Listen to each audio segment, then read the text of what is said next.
जो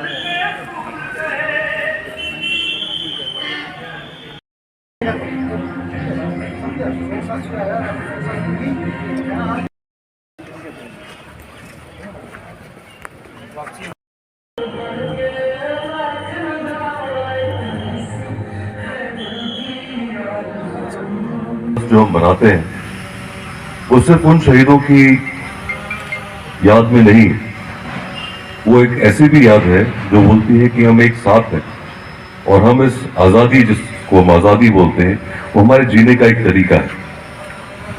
उसको कायम रखने के लिए, उसको और मजबूत बनाने के लिए हम अपने शहीदों की याद करते हैं और फिर ये कहते हैं कि ये जो हमने आजादी पाई इसको हम और सुंदर बनाएंगे, क्योंकि आप शहीद जो हुए हैं उन्होंने अपनी जिंदगी हमारी भलाई के लिए दी। मेंढर शहर एक बहुत इंपॉर्टेंट जगह है और मैं कई सालों से देखते आया हूं। हर कौम काफी खुशी से रहती है, हर कौम अपने कौम की हिफाजत और अपनी कौम की भलाई और अपने बच्चों की परवरिश में खूब ध्यान देती है। और जो भाईचारा मेंढर में है, उस भाईचारे ने टेररिज्म, आतंकवाद तकरीबन इस इलाके में खत्म कर दिया।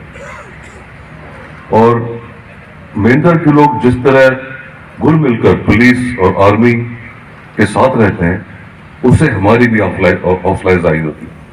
हमें भी मन करता है कि और कुछ काम करें और ये जगह सुंदर बनाए और डेवलपमेंट हो और यहाँ के लोग बड़े बड़े काम करें। ये बच्चे जो अभी स्कूल में हैं, इनके लिए तो पूरी दुनिया आगे खड़ी है। थोड़ी सी तालीम, थोड़ी सी और परवरिश, एक रास्ता दिखाना, इतना ही हमारा काम है। और फिर वो जो शहीद चाहता था कि मेंढर आगे बढ़े, यहाँ के लोग आगे बढ़े, देश के लोग आगे बढ़े। फौज में एक कहावत है,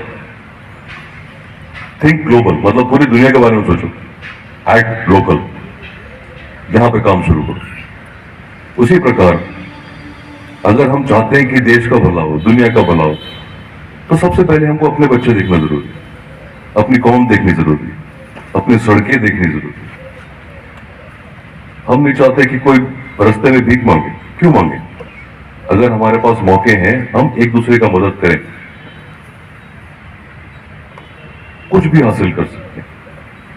और ये कौमी एकता जो हमने यहाँ पे मेंढर में देखी है, ये अपने में एक अजूबा है, क्योंकि हर एक कौम यहाँ पे बिल्कुल भाईचारे के साथ रहती है और मेंढर की मन की बात ज्यादा होती है।